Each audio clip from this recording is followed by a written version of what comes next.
first time since I have lived here in Australia, I have gone out and purchased comic books from the comic book store. I did a video quite a while ago at this point covering some comic book pickups I did. I used to live near a comic book store that I went to for years and years and years. I loved the people that ran it. They had, dollar comic boxes, 50-cent comic boxes. It was a fantastic store run by amazing people, and that's one of the things I miss about home. But I learned that they're launching a new storyline, whatever you want to call it, in DC Comics, and it's called The Dawn of DC. So I decided to check out a comic book store. There isn't one local to me here. It's about a 25-minute drive to a part of Sydney I've not been to before. But I went in, I picked up some comics, and I'll take a look at that. I also picked up one other thing we'll take a look at the end of the video as well. I didn't buy very many. I only got 5. But still, I thought it'd be kind of cool to show them to you here. So let me pull this in because I'm going to adjust my focus here on my camera. Okay. So the first comic I picked up is Superman. And this is Superman number 5. As you can see right here, Dawn of DC, that's the new story initiative thing they're doing. And this issue is Scream of the Silver Banshee. And you can see Superman there, and there's the Silver Banshee's face. And you can see his laser eyes going a little bit. Let me just look in here real quick, see if there's any interesting panels. Some exceptionally cool looking panels or something. Just to throw up. I obviously can't show too much because of copyright, but I think that's a pretty cool panel there.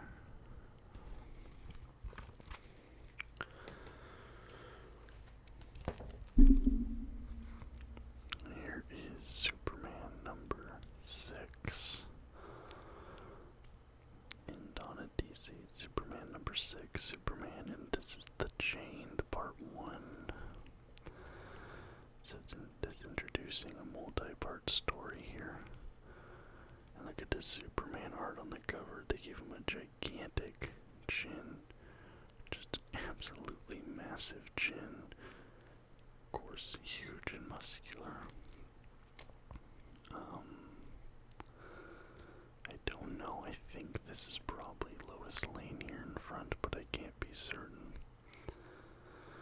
Now what's interesting is on the back, it's advertising this DC Dual Force Guard game, which looks a lot like Marvel Snap. So it feels like they might have been feeling the pressure from Marvel Snap there. Okay.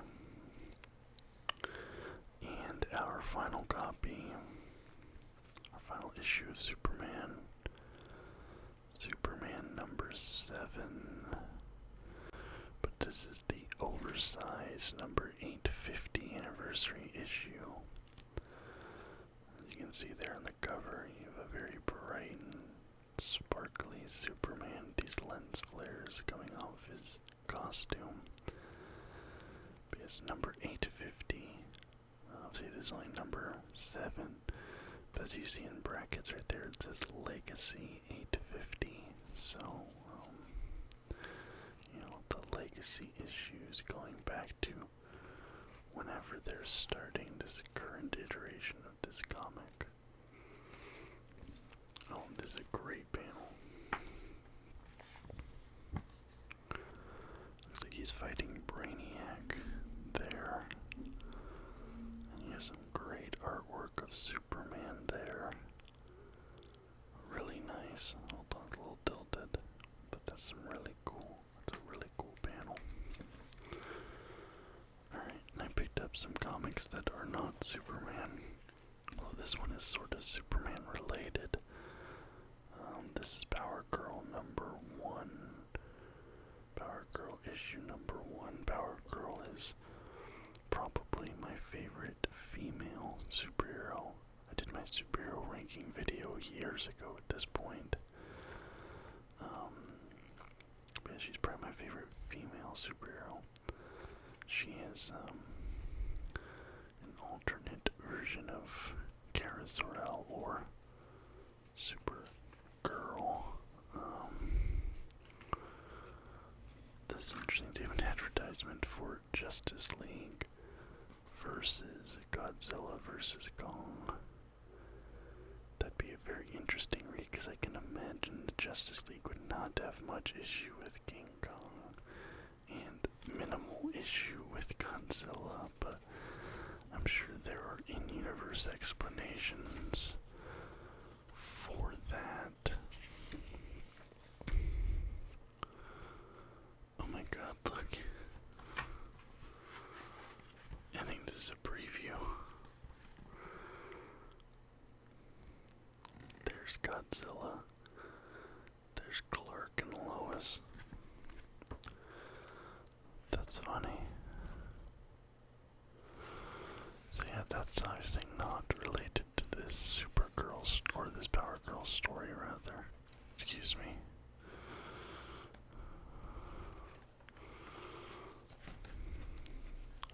But Power Girl #1, and I got this variant cover that's shiny. This is not the standard cover. And finally returning, one of my favorite recent comic book stories was Superior Spider-Man, which is the story of Otto Octavius taking over Peter Parker's body and becoming Spider-Man, calling himself the Superior Spider-Man. And they have brought it back. The Superior Spider-Man Returns issue 1. As you can see, this is the variant edition cover. And you have him there in his Superior Spider-Man costume, which is one of my favorite Spider-Man costumes to date.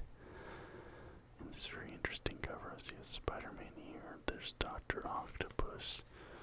But this is a ton of pages. This is a very thick comic book.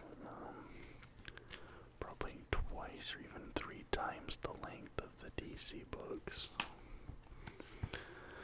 And look, you have a great panel here. He's fighting some sort of electricity villain. Looks like they manifest an electrical body. So that'll be an interesting read for sure. I haven't actually read any of these books yet. But I said I had one thing for the end. This has been some kind of a short video. I picked this up. I've been wanting to get into this card game. I saw it all over Japan when I was in Tokyo, but I really wasn't into One Piece when we were in Japan. Come back here to Australia, I watched the live action, fall in love with it, and I've started watching the anime finally after all these years. So, just my luck, right? I leave Japan where they have One Piece everywhere, authentic Japanese One Piece merch. Then I start liking it, right? So, I've been wanting to get into the card game, but it's been sold out everywhere here in Australia. We were walking to the comic book shop, and we walked past a vending machine, and the vending machine had packs of trading cards. It had Pokemon, Yu-Gi-Oh, Magic, and they had only one pack left of the One Piece card game Pillars of Strength. So I decided, alright, let's take a look. Now I opened this already, just because I didn't want to make noise, but I've not looked at these cards yet. So we're going to take a look at them together here. Starting with Mary. Now I don't know how this game works, so I don't know who's good. But it looks looks like he does not have any sort of effects or anything. So I'm assuming he's 1 cost and has 3,000 either attack or health. And it looks like he's a wisdom type. It says green, and it's like he has a green here, and it says wisdom. But that's Mary. Next up we have Minnow Zebra. Looks like he's a 4 cost. Or maybe that's 4 health. And has either 5,000 health or 5,000 attack, I don't know. But he does have 2 effects here, so let me read those. Banish. When this card deals damage, the target card is trashed without activating its trigger. And then this other one says on KO. If your leader has the Impel Down type, add up to 1 Dawn card from your Dawn deck and rest it. I don't know what that means, but I can see that he is a strike type. Next card is Charlotte Chiffon. Charlotte Chiffon. She's a wisdom type. On play, you may trash 1 card from the top or bottom of your life cards. Add up to 1 card from the top of your deck to the top of your life cards. That's interesting. So you have life cards. And it seems like you can just delete one and to put a new one on there. I don't know why you would do that unless you maybe had some sort of search cards and you could like put one of your trash cards on the top of your deck and then move it over. I don't know. Next card we have Soap Sheep. This card does have an effect. It looks like this is a spell card. Yeah, event. So this isn't a creature. This is just a event card. Give up to 2 of your opponent's characters -2 cost during this turn. But it also has this down here, a trigger effect. I don't know what triggers that effect, but your opponent trashes 1 card from their hand. It seems like that's at their discretion, so I don't know, maybe a good event card, I'm not sure, given the rules of the game. This is cool. We have like a full art card here, and this is King Bomb. King Bomb 5,000 for 3. Seems like a good card. And this has a trigger. You may trash 1 card from the top or bottom of your life cards. Play this card. Okay, so maybe you have the option instead of paying 3, if that's what that is, you can instead sacrifice a life card, which I'm assuming is your health points, and play him instead, which at 5,000 attack. Maybe that's a good trade-off. I don't know if that's good, but that seems to be on the upper end of what I'm seeing so far. I have to say, I love this design on the back of the card. It's a very clean design. Then I have Gali La Company, which is a stage card. So that's maybe like a land in Yu-Gi-Oh! I used to play Yu-Gi-Oh! Competitively back in the day. So maybe a land card.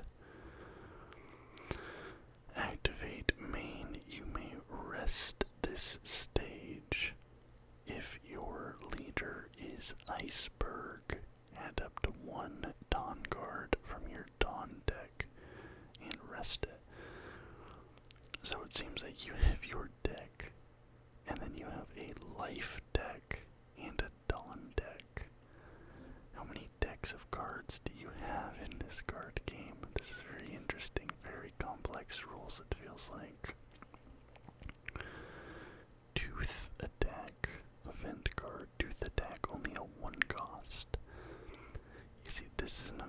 card. That can't be life, so that has to be the cost of the card. You may rest one of your East Blue type characters. KO up to one of your opponent's rested characters with a cost of 3 or less. Trigger, play up to one character card with a cost of 4 or less and a trigger from your hand.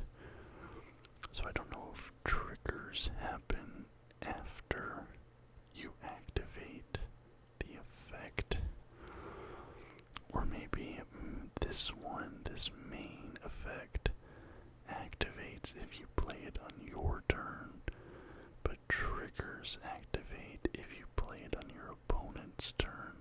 I don't know, this is just a thought.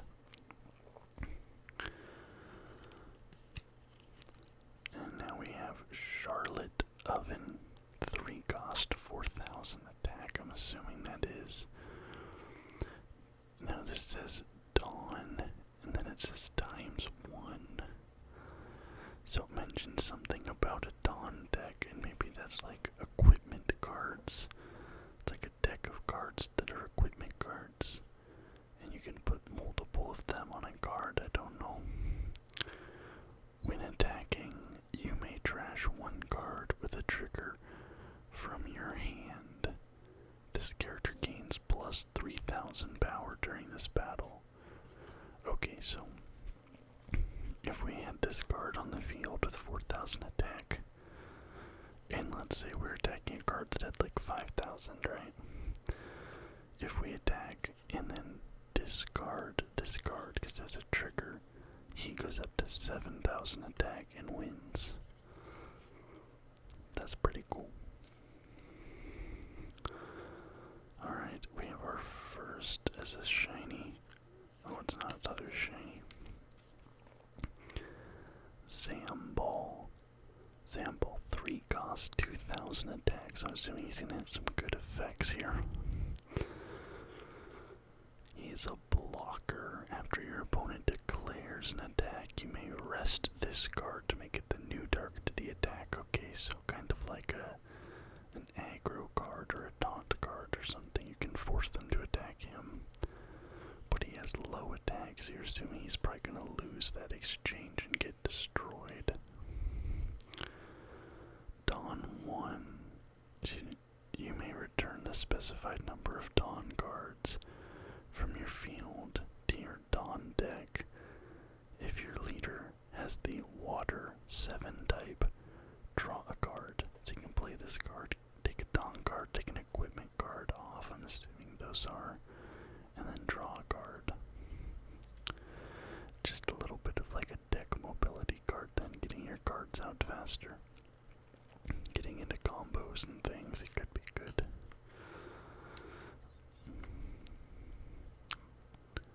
Sanji's Peel Off. I love Sanji. 3 cost. Oh, very simple effect. Draw 2 cards, so this is Pot of Greed. As a former competitive Yu-Gi-Oh player, I still have on YouTube my old competitive Yu-Gi-Oh channel. If any of you can find that and link it to me, I don't know, there'll be some sort of prize, I guarantee you won't, but I used to like post my decks and like my deck builds, and I used to like do trades and stuff on YouTube with my old, my Yu-Gi-Oh. It was like me and 2 friends, and we like were trying to be like a competitive Yu-Gi-Oh team. And now this is interesting because I think this has answered a question I had. It says trigger, activate this card's main effect. So I thought that triggers might happen if you play the card on your opponent's turn, and that kinda confirms it for me that that's the case. There's a lot of cards in these packs. Next up, oh, we have a shiny. We have a shiny card. And it's Zoro. Well, it's not Zoro, it's an effect. 3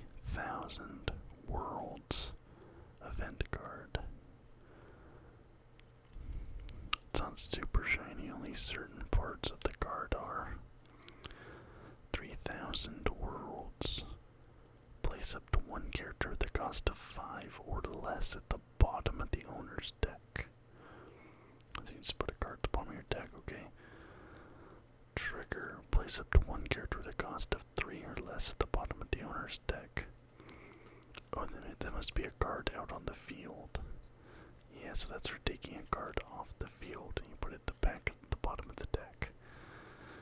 So that's actually pretty good. If they have a powerful monster out on the field, you can send it back, and putting it on the bottom means it'll take them a while to get it out again. And I think this is our last card, and we have a full art shiny.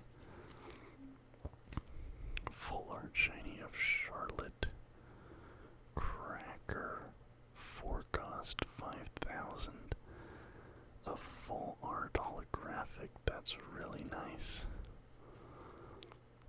Dawn times 1. If you have less life cards than your opponent, this character gains double attack and plus 1,000 power. So for a 4 cost, it goes up to 6,000 power. It can attack twice per turn. That feels very powerful. Trigger card. You may trash 1 card from your hand. Play this card. So on your opponent's turn, you can just throw a card away and bring out this on the field, which feels very strong. And I actually do have 1 card left. Dawn card. Plus 1,000. Okay, so that's right. It's like an equipment card or something. So you'd have a deck of these. Yes. And you can just put them on your cards to give them plus 1,000. But you have a, because it said something about having a deck of them and having them on the field, so I'm not sure how that works, but, so that's what a Dawn card is. But, yeah, those are the One Piece trading cards I picked up out of a vending machine.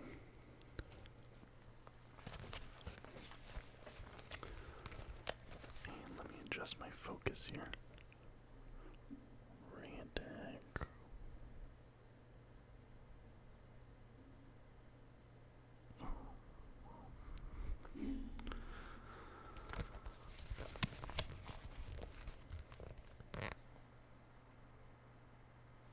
And these are my comic books I picked up at the comic book store, so thank you guys so much for watching. I do hope you enjoyed the video.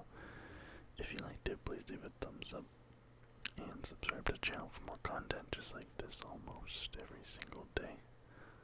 Till next time, guys. Bye bye.